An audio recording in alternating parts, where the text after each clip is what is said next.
Kasus lainnya datang dari Surabaya, Jawa Timur. Seorang lansia diusir paksa dari rumahnya oleh sekelompok orang. Dugaan penyerobotan lahan pun mencuat karena korban merasa tidak pernah melakukan transaksi jual beli atas rumahnya. Ini Bapak juga kan harus tahu. Ibu, Lah iya, saya sudah dengan baik-baik. Lah iya. Sari, anaknya tak bawa keluar Ini ya? rumahnya siapa? Rumahnya siapa? Kan tunjukkan rumahnya siapa? Kan tunjukkan, saya minta suratnya tidak ditunjuk. Saya sudah menunjukkan. Sekarang kita sudah gak bicara surat. Percuma kita surat. Loh, wong ini saya punya kok tak bicara surat. Ayo ibu keluar. Ayo. Digendong. Ayo, tak tenang. Leh. Bu. Ayo terus. Oke, apa itu kok gini? Keluar. Ayo, situ. Ayo tolong. Apa ini? Mbak Sari, saya dengan hormat. Monggo Mbak Sari.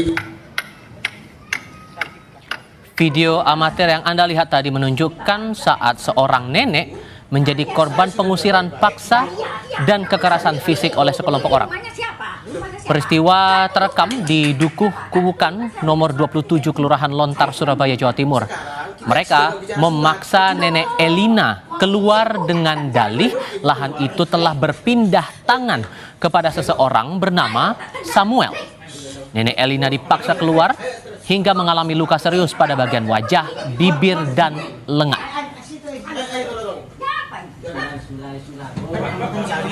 Saya dengan hormat. Monggo Mbak Sari.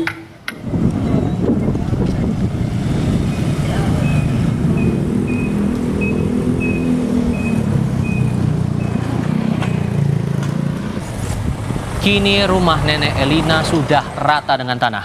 Setelah diusir, pelaku yang membawa alat berat langsung menghancurkan bangunan rumah. Selain perusakan, barang-barang berharga serta dokumen penting milik nenek Elina ikut diambil.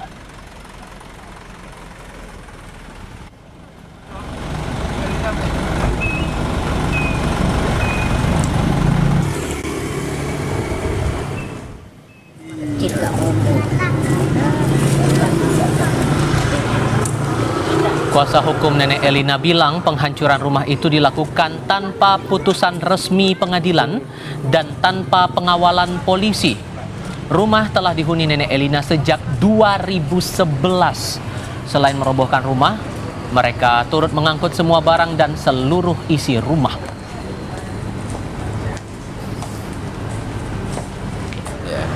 Datang ke rumah nenek tersebut, terus kemudian setelah itu melakukan pengusiran secara paksa dengan cara nenek tersebut awalnya ditarik ya Bu, ditarik terus kemudian diangkat kemudian dikeluarkan dari rumah. Setelah itu sama sekitar berapa orang yang mengangkat narik nenek antara 4 sampai 5 orang ya. Karena si nenek tidak mau keluar pada waktu itu di rumahnya. Kok marah-marah RW gak langsung gak langsung bertindak dah.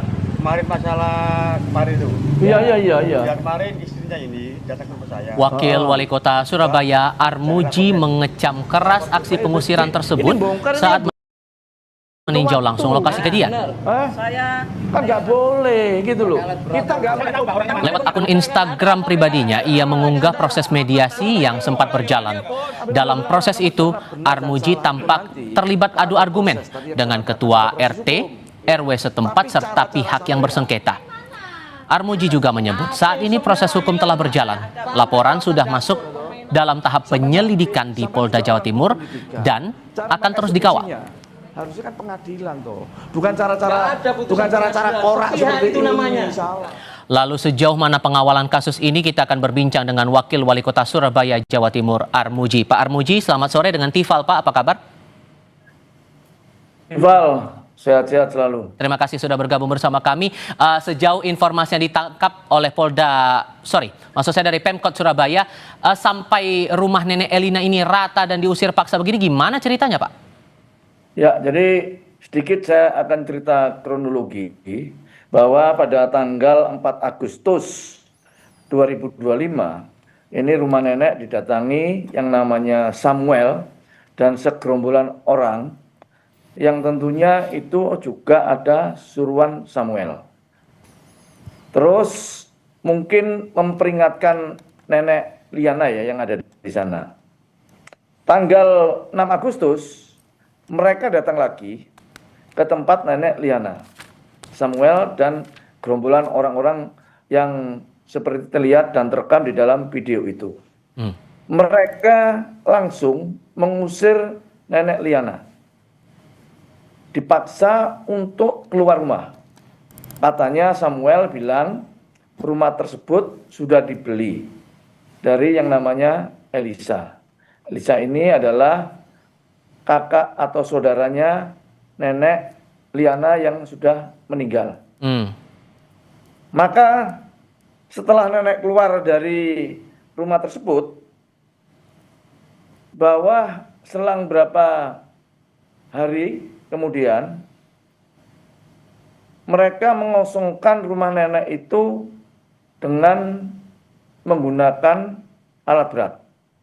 Tentunya pengosongan itu segala barang-barang yang ada di dalam rumah nenek, baik itu barang rumah tangga maupun dokumen-dokumen resmi seperti sertifikat, mungkin ijazah, ada cucu-cucunya nenek, karena nenek di sana itu adalah mereka yang orang yang belum menikah sampai umur 80 tahun. Dengan 4 saudara, 3 saudaranya juga belum menikah tapi sudah meninggal semua, tinggal nenek seorang diri. Artinya saya begitu ngobrol dengan saudaranya nenek, nenek ini punya warisan yang banyak, bukan cuma yang sedang disengketakan di sana. Warisannya masih banyak dan itu terbukti mereka menyimpan sertifikat yang sekarang ini hilang, dirampas oleh kelompoknya Samuel CS. Oke, sorry saya potong Pak. Saya mau butuh penegasan. Si Samuel ini ada hubungan apa dengan nenek Elina ini? Sudahkah Anda mengetahui informasi itu? Samuel itu katanya yang membeli dari lahan yang diakui sama mereka, sama Elisa. Jadi mereka mengakui sudah membeli rumah nenek atau lahan dan rumah nenek yang ada di Kubuan Sambikirep sana. Oke, dan setelah Anda menelusuri, kemudian sudah ketahuan ada video seperti itu, Anda coba menelusuri ke sana, sempat mengecek lokasi, sempat ada adu argumentasi, itu argumen apa yang muncul dalam perbincangan Anda saat itu, Pak?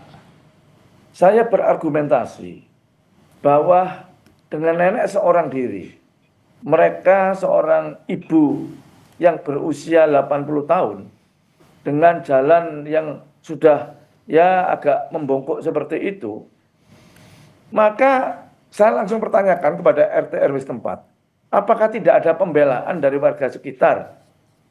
Karena mereka di sana adalah mengeroyok, menggeruduk, atau mereka bersama-sama Samuel CS ini. RT RW mengatakan mereka katanya sudah melakukan komunikasi. Tapi kan nggak mungkin. Saya sangat heran. Jadi ketidakmauan diri, tidak ada empatinya RT RW yang di sana maupun masyarakatnya terhadap nenek tersebut. Ini saya marah. Saya sempat benar-benar melakukan hal yang menyempok pada RT RW yang di sana. Soal itu rumah bersengketa atau lahan masih bermasalah yang diakui oleh Samuel itu adalah hak miliknya. Nah, tapi yang kita kecam adalah tindakan yang brutal, tindakan yang mereka melakukan kekerasan terhadap nenek. Oke, nah dengan kondisi seperti tadi Pak, rumah nenek Elina ini kan udah rata Pak, udah hancur begitu. Solusi yang ditawarkan Pemkot kepada nenek Elina ini gimana? Jadi kemarin kita datang ke sana, Nek, sekarang tinggalnya di mana? Kalau memang nenek belum punya tempat tinggal, kita akan mengusahakan tempat tinggal. Tapi nenek sudah bersamai dengan saudaranya, ibu-ibu yang peduli dengan nenek di situ. Masih ada ikatan saudara. Jadi kita masih memantau kasus ini dan mengawal sampai nanti Polda Jatim bisa memberikan satu penjelasan secara gamblang dan jelas. mungkin saya berasumsi bahwa Anda sempat berkomunikasi dengan Nenek Elina. Apakah sepengetahuan Anda atau sepanjang komunikasi Anda dengan Nenek Elina atau mungkin kuasa hukumnya, apakah ada komunikasi antara pihak yang namanya Samuel dengan pihaknya Nenek Elina secara langsung soal sengkarut ini? Ya, tanggal 4 dan tanggal 6 itu mereka mendatangi Nenek Elina untuk mengusir, untuk mengeksekusi, pemberitaannya seperti itu. Oh, langsung Jadi mengusir ya, Pak? Langsung mengusir, tanggal 6-nya langsung mengusir mereka ini. Soal proses jual beli dan semacam itu sama sekali tidak ada? Pengakuan Nenek Elina, mereka tidak pernah menjual. Ya, pengakuan Nenek Elina, mereka tidak menjual lahan maupun rumah tersebut. Tetapi pengakuan Samuel, mereka membeli ke Elisa itu pada bulan Agustus 2024. Tapi begitu mereka disuruh nunjukkan sertifikat maupun alzaknya pada saat si pengacaranya Nenek Elina, mereka juga belum bisa menunjukkan. Waktu ketemu saya, mereka juga belum membawa surat maupun bukti-bukti kepemilikan atau jual beli. Oke. Saya tidak berfokus pada itu, tapi saya itu benar-benar sangat empati terhadap Nenek Elina, seorang diri yang 80 tahun itu. Mereka dipaksa dan dikeroyok dengan begitu banyak orang. Ini kan tidak manusiawi. Oke. Tadi Anda sempat singgung bahwa dari pihak lingkungan kediaman Nenek Elina ini tidak memberikan respon apapun saat Nenek Elina diusir dari rumahnya. Apakah sebelum ada eksekusi itu, Pak, dari pihak RT RW sempat melakukan mediasi antara Nenek Elina dengan masalah lahan ini? Keterangan dari RT setempat seperti video yang saya unggah, ini Samuel pernah mendatangi RT. Nah, kalau mendatangi RT kan saya sempat curiga, loh kamu didatangi RT-nya, berarti kamu kenal dan sudah pernah tahu, sudah pernah komunikasi. Katanya minta tanda tangan apa gitu ya, katanya RT-nya seperti itu. Tapi kenapa sih nenek seorang diri kok tidak ada pembelaan daripada RT RW setempat sampai adanya pemerataan bangunan tersebut. Memeratakan bangunan itu kan nggak cukup 1 hari, bahkan mungkin bisa 2 hari. Artinya tidak ada penghalangan sama sekali dari RT RW yang ada di sana. Oh, tidak ada penghalangan dari RT RW sehingga bisa dipastikan juga bahwa mereka tidak tahu ada upaya pengusiran itu? Pastinya tahu. Kalau ada pengusiran tahulah pastinya. Karena apa? Karena yang namanya Samuel ini sudah pernah mendatangi RT, pamitan untuk mungkin mengadakan pengosongan rumah tersebut. Oke. Bakal coba diajak lagi komunikasi, Pak, dari Pemkot kepada pihak RT RW ini untuk bisa bikin clear lagi perkara ini.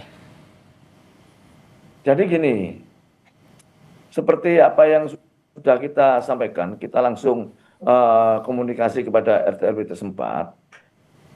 Mereka ini kan mengakui bahwa Nenek Elina ini sudah 11 tahun di situ. Artinya kehidupan sehari-harinya mereka lebih tahu lah daripada saya. Lebih tahu lah. Mereka seorang diri, bahkan mungkin di situ cuma ditemani sama seorang apa ya, tak bilang saya cucu apa-apa ya, di sana itu seperti itu.